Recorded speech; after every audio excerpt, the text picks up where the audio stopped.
contribution of our next guest, Professor Dr. Pradeep Kumar, has been outstanding in the field of education, and his address will provide new directions of growth and development to the educational institutes. I once again request Ms. Ruchira Mucha to introduce our keynote speaker. Thank you, Pastor. I am delighted to introduce to you all today's keynote speaker, Dr. Pradeep Kumar, President of Indo-European Education Foundation, Warsaw, Poland, who is associated with Institute of Modern Languages, University of Applied Sciences in Nysa, Poland.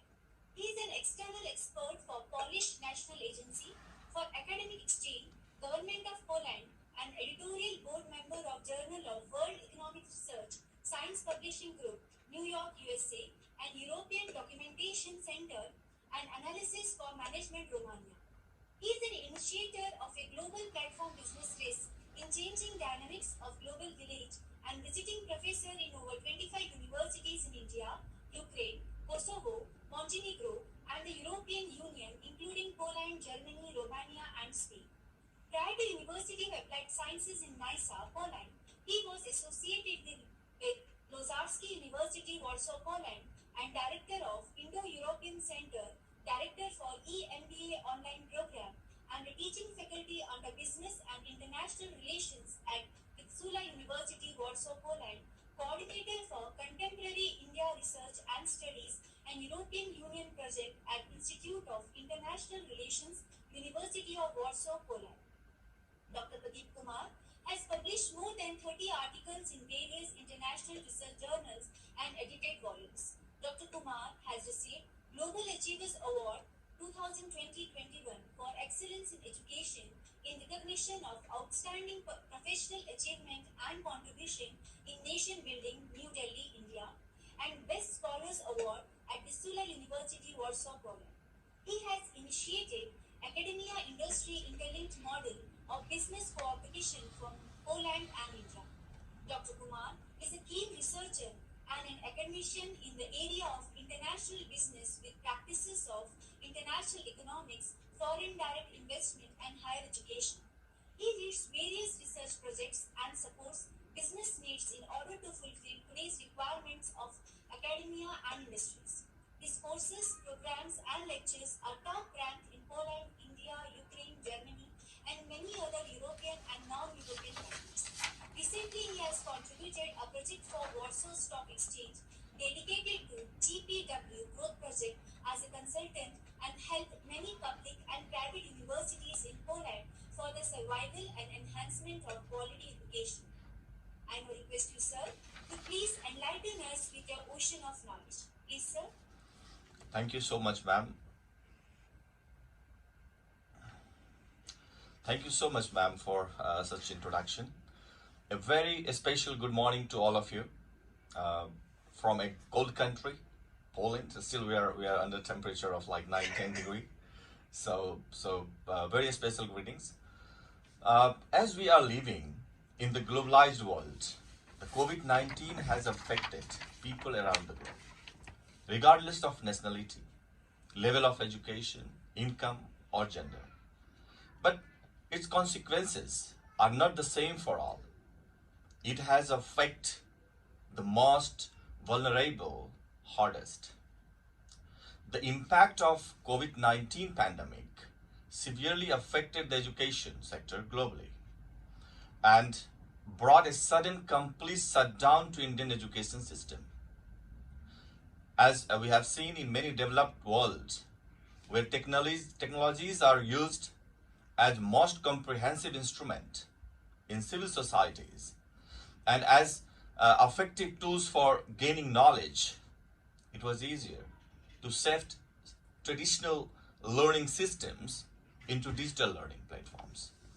But and to keep that learning or sharing knowledge, what you call teaching and learning process, in order to not let learners suffer during the pandemic, as educational institute remain closed or open with very limited access with virtual classes. So if we consider COVID-19 and its impact I would like to take your attention on some researches. The COVID-19 crisis has also exposed the many inadequacies and inequities in our education system, from policies to execution. Accessibility of broadband to computers needed for online education. Availability of resources to its distribution, and creating learning environment to developing skills. Not only, but the research-based evidence from Poland, Germany, Italy, Belgium, the Netherlands, Switzerland, and the United Kingdom indicates that the pandemic is giving rise to learning losses and increases in inequality. Research also shows that children from socio-economically advanced families have received more parental support with their studies during the school closure period, and the losses are found to be much higher among the students whose parents have less education. So most of the children, either at higher school level or the higher education level, they are the most sufferer, those their parents are less educated. Now, let's have a look for Indian situation. Imagine about India, where more than 60% of entire population of 1.4 billion people is not familiar to use digital platforms or internet and even computer in rural areas, especially. It is disaster. It is disaster for the same to feed them with the proper required knowledge and learning during the lockdown and pandemic, when educational institutions are remain closed with uncertainty. The outcomes are likely to be even more acute in middle income and lower income groups, where there is much less technological capabilities and accessibilities. And a larger share of families live below the poverty line. They are most again affected families during the lockdown or during the pandemic period. Now, due to limited resources and lack of knowledge about the accessibility of digital platforms, many schools, colleges, and universities could not offer the digital learning options to their students. Though the government of India launched many programs and apps to support the students for learning from home during lockdown, it's not sufficient to enhance the digital education system in the current pandemic period. In diversified characteristics of India, even we heard from previous speakers, India, if we think about India, we are thinking about 35 countries itself. So in diversified characteristics of India, geographical, socio-economical, cultural and multilingual societies where we are living, it is impossible to launch a common platform for the whole country and run it successfully, such as the PM e-Vidya program, which launched recently and includes many programs such as Diksha, that is a one nation, one digital platform, TV, one class, one channel, SVIM, that is only mocks on various topics, IIT PAL, that is platform for exam preparations, AIR through community radio and CBSE Sikha Wani broadcast, NIOS, that is study material for different level students. So though we have taken initiatives, we have seen it depends on the state and the union territories how to provide quality education to its learners in lockdown situations by utilizing all limited resources. As we know, we are suffering from most disaster moment now, and thousands of people, they are losing their life, their loved ones, and we are very much sad by watching and listening these things. But at the same time, we are also counting that how India has progressed and how Indian education is going to change in coming days. Because that is the only tools or instrument to make India as Atmanirbhar or self-dependent. What I can see, education is the key factor for economic growth and enlightening about the absolute development of a nation.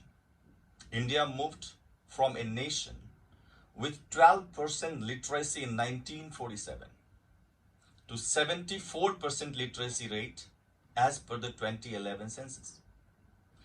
Gross enrollment ratio, primary and secondary male percentage in India was reported as 86.54% in 2017. India has the largest world population of about 500 million in the age of 5 to 24 years. Total enrollment in higher education has been estimated to be 37.4 million in 2019. If we consider about the budget, let's go for the Indian education sector was estimated and US dollar 91.7 billion in 2018, US dollar 101.1 billion in 2019, and is expected to nearly double, around 180 billion US dollar by 2021. But are we processing that to reach on the similar numbers if pandemic is giving such impact to our society or education system? That is the question next. India has also over 250 million school going students, more than one other comparing with entire world. It is just like one country. It also has one of the largest network of higher education institutions in the world. There are 993 universities, 39,931 colleges, and 10,725 stand-alone institutions. Plus, many of them they're coming up. Despite this largest size of sector, where I would like to take your attention, that the gross enrollment ratio, GER, for the higher education in India for the year 2018-19 has reached to 26.3%. This is an increase over the previous years and is in line with the increasing trend over the year and years. In 14-15, it was just 24.3%. So, for international comparability, GER has also been calculated taking 18 to 23 years population, and it comes out to be 30.6% all India level. The aim is to increase GER in higher education, including vocational education, to 50% by 2035, according to National Education Policy 2020. That we have also heard our previous speakers that this is the time to implement new education policy 2020 immediately, without thinking, because policy has been already approved by the parliament. This means that as many as 74 students out of 100 students in the age of 18 to 23 are not enrolled in the higher education in 2019. And even we achieved the target goal of 50% by 2035 as prioritized by the Ministry of Human Resource Development. Now it is Ministry of Education. Still 50% will not enroll for the higher education. In present data for 2020, GER for the higher education for India would be 30.6%, which is just higher than Pakistan and Bangladesh, and much lower than other Asian and developed countries such as China, South Korea, US, UK, Canada, Germany, Malaysia, Indonesia, and Iran even. So if you are comparing that kind of data, it gives very sadness to us that at least in India, still we are not able to provide enough places for higher education enrollment. It was the scenario before the pandemic, which makes India as most illiterate country in the world. in the country's situation or current situation, it is getting worse. In particular, when learner is the most marginalized group who do not have access to digital learning resources or lack the resilience and engagement to learn on their own, are at risk of falling behind. Such learning loss will lead to a skill loss. And as we know, skills, when we lose, means we are losing productivity, means lower future earnings. So the impact of this loss is for millennium or for the century. Despite all those obstacles, India is moving towards digital India. Through it needs time and investment to develop psychology as well as infrastructure for digital education. Especially country like India, where education is not only going to classroom or going through a digital learning platform, but it is also about discipline, development, curiosity, creativity, and path of fulfilled dreams. As we know, if you want to get better life, you should get better education. So in other words, in order to make all this happen in this digital India and make education more easy and accessible to all based on one nation, one education, following strategies should be adopted by the government of India on urgent basis. I may give few of them that can be improve the schooling system in rural India, integrate them with technology, bring technology in the real-time education system and integrate it with India's need. Developing digital classroom in rural and urban India is very necessary. Implement a skill development program at all levels, schools, colleges, universities. Provide vocational training to rural students and teachers, where infrastructure to the educational institutions are just for the namesake. And most of them do not even know how to use computer or laptop to conduct classes online. To create virtual labs at all levels, schools, colleges, universities, vocational institutions, etc. Because these are the things which are needed immediately. Make more that education is accessible to everyone by using web portals, mobile apps, TV channels, radios, podcast, etc. in order to stop dropouts. To develop a quality e-content in local languages. To develop a digital learning platform accessible within and outside the classroom. Provide support for the poorest, having no accessibility of electronic devices such as laptop, computers, smartphones, ityadi. If you are looking further, etc., you are finding that the urban areas are quite good doing, but if you are looking for the rural areas, the situations are worst. Therefore, to reduce the reverse the long-term negative effect, India and other affluent lower middle income countries, or as well as we can count it the lower income countries, which are likely to even hardest hit during the pandemic, are in need to rethink and reform their education policies. By maybe we can here think about following measures that might be to implement learning recovery programs, those they have lost. It will allow students who have fallen behind receive the support that they need to catch up to expected learning targets, to increase educational budgets, to ensure a resilient recovery. It is essential that the education budget is protected, it is increased, and financing the most which are in need.